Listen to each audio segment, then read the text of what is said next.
Salam alaikum. Dans cette vidéo, on va voir ce qui se passe dans la base de données Firebase quand les utilisateurs, les passagers ou bien les chauffeurs interagissent avec les différentes interfaces de l'application Backbase.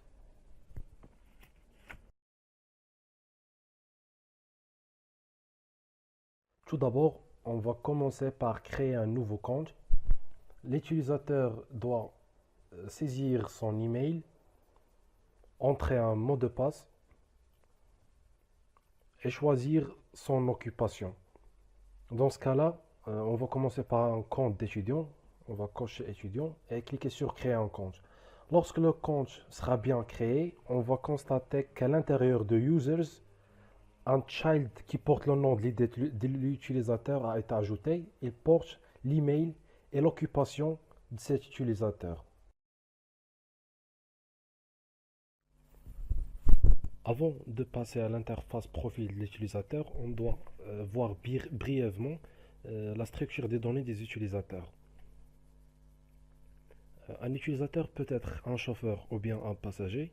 Les passagers, il y a deux types, des étudiants et des fonctionnaires. Maintenant, l'utilisateur doit remplir son profil. Il va saisir son nom, son prénom, son âge.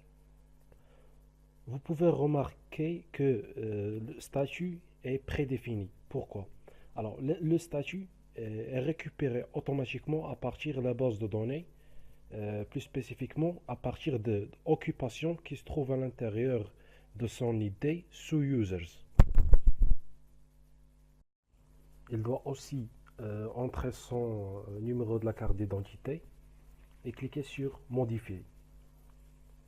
Vous pouvez constater qu'un child a été ajouté portant le nom de l'ID de l'utilisateur. Il contient le CIN, l'âge, le nom, le prénom et l'ID. Maintenant, si on revisite le profil de l'utilisateur, on va voir que les données sont là. On récupère les données automatiquement à partir de la base de données. Le CIN, l'âge, le nom et le prénom. Maintenant, si l'utilisateur veut payer son abonnement, il doit accéder à la barre de navigation et cliquer sur abonnement. S'il clique sur abonner, un toast va lui demander de prendre un rendez-vous d'abord. Il va cliquer sur prise de rendez-vous.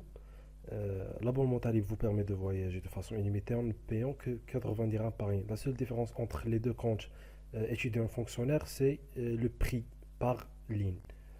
Alors, chaque utilisateur peut cocher plus d'une ligne. Il doit cliquer sur les conditions et les télécharger. Les conditions qu'on a stockées sur Firebase Storage. Il va lire les conditions, bien lire les conditions. Alors, s'il accepte, elle va cocher j'accepte les conditions, sinon il va sortir. Alors, il va cocher les conditions, il va choisir une date, par exemple le 26 février. Alors, il va cliquer sur prendre un rendez-vous. Alors, on remarque que deux child ont été ajoutés dans la base de données sous abonnement et sous rendez-vous. Alors, sous rendez-vous, un child portant le nom de la date que l'utilisateur a choisi contient le CIN de cet utilisateur. Et dans abonnement, son CIN contient la valeur booléenne false. On va par la suite savoir pourquoi c'est false. Si l'utilisateur maintenant clique sur abonner, il va lui montrer un code QR.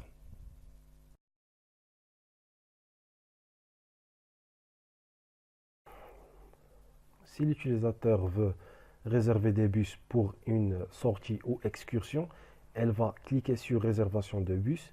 S'il clique sur mes réservations, un toast va lui dire qu'il n'a pas de réservation. Il va cliquer sur réservation de bus. Le nombre maximal de bus qu'un utilisateur peut louer est 3. Alors, le prix change en fonction du nombre de bus. Alors, on choisit 3. Il va entrer la date, 16 mars 2019. On doit citer la ville de départ et la ville de destination. Elle va cliquer sur réserver.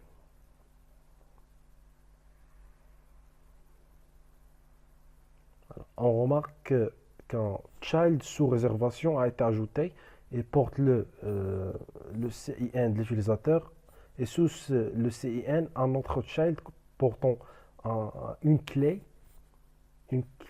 aléatoire à cette réservation. Maintenant, l'utilisateur veut faire une deuxième réservation. Il va choisir par exemple deux bus. Il va entrer la date, 20 avril 2019, ville de départ et la ville de destination. EL. Elle va cliquer sur réserver. Une deuxième clé sous le CN de l'utilisateur a été ajoutée. Maintenant, on va checker les réservations de cet utilisateur et il va trouver les deux réservations qu'il a fait.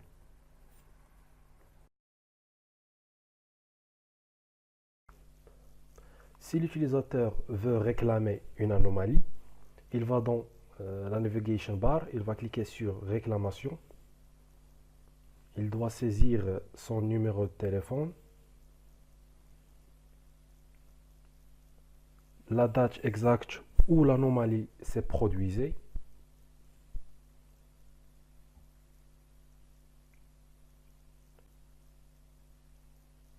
et au niveau de quelle ligne.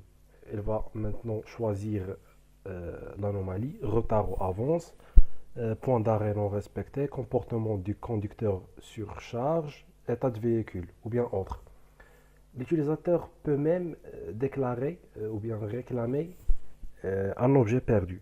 On va par exemple choisir un point d'arrêt non respecté. On va décrire cette anomalie. Le chauffeur n'a pas arrêté, n'a pas marqué l'arrêt. Pas marqué l'arrêt.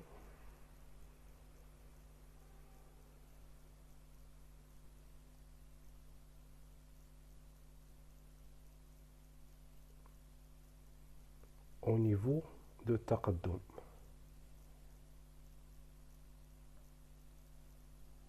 Elle va cliquer sur envoyer.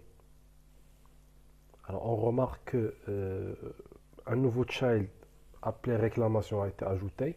Il contient l'idée de l'utilisateur et les informations de l'anomalie.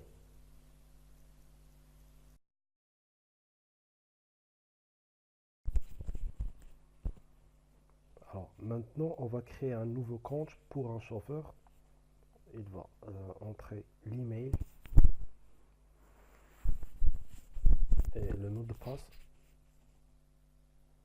Il va laisser le chauffeur comme il est. Il va cliquer sur créer un compte. Alors, après la création de compte, on va voir un nouveau child sous le nom de euh, qui porte le nom de l'utilisateur, contient l'email et l'occupation de cet utilisateur. L'occupation, c'est chauffeur. Alors, chauffeur est déjà prédéfini. Alors, on la récupère de la base de données. Plus spécifiquement, il la retire de l'occupation qui se trouve sous l'idée de l'utilisateur. Maintenant, on va modifier le profil. Sous utilisateur, on ouvre le child chauffeur. Il va entrer son nom, son prénom, l'âge et le CIN. Il va cliquer sur modifier. Et voilà, un nouveau child sous chauffeur a été créé avec les données du chauffeur. On va checker le profil et on va trouver les informations récupérées de la base de données.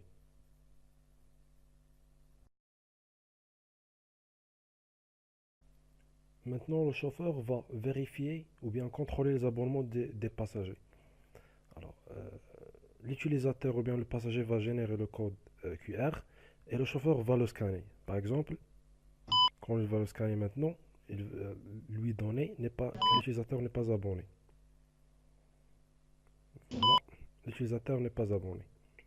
Alors, quand l'utilisateur va payer ou bien renouveler son abonnement, l'administrateur qui est chargé de la base de données va changer la valeur booléenne false à true pour cet utilisateur. L'utilisateur va générer de nouveau un code QR en cliquant sur abonner qu'on va maintenant et voilà, l'utilisateur est abonné.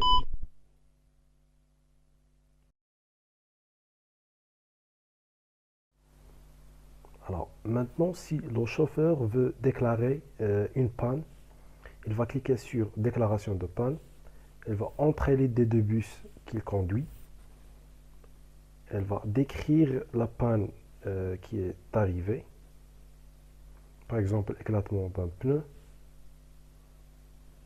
va estimer le nombre de passagers dans ce bus et bien va localiser le bus. Rond-point Amiral. Rond-point.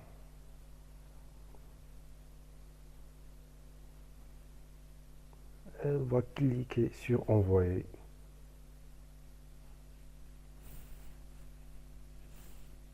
Et voilà, la panne a été déclarée sous l'idée du bus.